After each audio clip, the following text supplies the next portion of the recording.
Hello and welcome to my channel. তো আজকে আমরা WBP plus KP special GK part 194 নিয়ে আলোচনা করব। তো ডিরেক্টলি জিকেতে চলে যাচ্ছি। নাম্বার 1, লর্ড কর্নওয়ালিস কত সালে চিরস্থায়ী বন্দোবস্ত প্রবর্তন করেন? তো লর্ড কর্নওয়ালিস 1793 সালে চিরস্থায়ী বন্দোবস্ত প্রবর্তন করেন। নেক্সট নাম্বার 2, নাসিক ষড়যন্ত্র মামলায় কে নির্বাচিত হন? তো নাসিক ষড়যন্ত্র মামলায় নির্বাচিত হন বিনায়ক দামোদর সাভারকর। নেক্সট নাম্বার 3, মুসলিম লীগ কত সালে পাকিস্তান দাবির প্রস্তাব গ্রহণ করে? তো মুসলিম লীগ 1940 সালের লাহোর অধিবেশনে পাকিস্তান দাবির প্রস্তাব গ্রহণ করে। নেক্সট নাম্বার 4, সুভাষচন্দ্র বসু 1943 সালে কোথায় আজাদ হিন্দ ফৌজ গঠন করেন?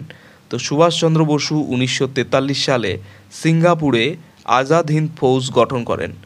নেক্সট নাম্বার 5, ভারত ছাড়ো আন্দোলনের প্রস্তাব কংগ্রেস কত সালে অনুমোদন করে? তো ভারত ছাড়ো আন্দোলনের প্রস্তাব কংগ্রেস অনুমোদন করে 1942 সালের 8ই আগস্ট। নেক্সট নাম্বার 6, দ্বিজাতি তত্ত্বের ধারণাটি কার? তো দ্বিজাতি তত্ত্বের ধারণাটি হচ্ছে মোহাম্মদ আলী জিন্নাহের। নেক্সট নাম্বার 7, সুভাষচন্দ্র বসু কবে ফরওয়ার্ড ব্লক গঠন করেন? তো সুভাষচন্দ্র বসু ফরওয়ার্ড ব্লক গঠন করেন 1939 সালে। নেক্সট নাম্বার 8, কাকে দ্বিতীয় অশোক বলে অভিহিত করা হয়? তো দ্বিতীয় অশোক বলে অভিহিত করা হয় কনিষ্ককে। নেক্সট নাম্বার 9, কাকে ভারতের নেপোলিয়ন বলা হয়? তো ভারতের নেপোলিয়ন বলা হয় সমুদ্রগুপ্তকে। নেক্সট নাম্বার 10, মিহিরকুল কে ছিলেন? তো মিহিরকুল তিনি ছিলেন সবচেয়ে দুর্ধর্ষ হুন শাসক। নেক্সট নাম্বার 11, বাংলার প্রথম সার্বভৌম নরপতি কে? তো বাংলার প্রথম সার্বভৌম নরপতি হচ্ছেন শশাঙ্ক। নেক্সট নাম্বার 12, লক্ষণ সেনের শ্রেষ্ঠ সভাকবি কে ছিলেন? তো লক্ষণ সেনের শ্রেষ্ঠ সভাকবি ছিলেন জয়দেব। নেক্সট নাম্বার 13, পাল ও সেন যুগে শ্রেষ্ঠ বন্দর কোনটি ছিল? তো পাল ও সেন যুগে শ্রেষ্ঠ বন্দর ছিল তাম্রলিপ্ত। নেক্সট নাম্বার 14, পল্লব রাজাদের রথ মন্দিরগুলি কোথায় অবস্থিত? তো পল্লব রাজাদের রথ মন্দিরগুলি অবস্থিত মহাবলীপুরমে।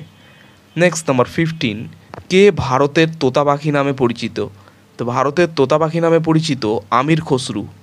নেক্সট নাম্বার 16, আরবরা কত সালে সিন্ধু জয় করেন? তো আরবরা 712 সালে সিন্ধু জয় করেন।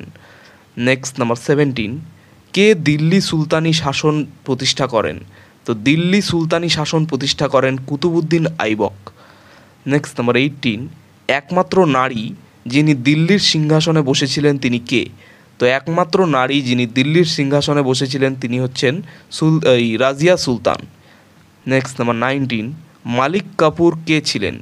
তো আলাউদ্দিন খলজির বিশ্বস্ত সেনাপতির নাম ছিল মালিক কাফুর। নেক্সট নাম্বার 20, ভারতের ইতিহাসে কে পাগল রাজা নামে পরিচিত? তো ভারতের ইতিহাসে মোহাম্মদ বিন তুগলক পাগল রাজা নামে পরিচিত। তো এই ছিল 20টি খুব গুরুত্বপূর্ণ প্রশ্ন উত্তর আমাদের WBP plus KP special GK part 194 নিয়ে আলোচনা। তো চ্যানেলটি ভালো লাগলে অবশ্যই সাবস্ক্রাইব করো এবং পরবর্তী আপডেটগুলি পাওয়ার জন্যে অবশ্যই নোটিফিকেশান বেলটি অন করে দিও। ধন্যবাদ।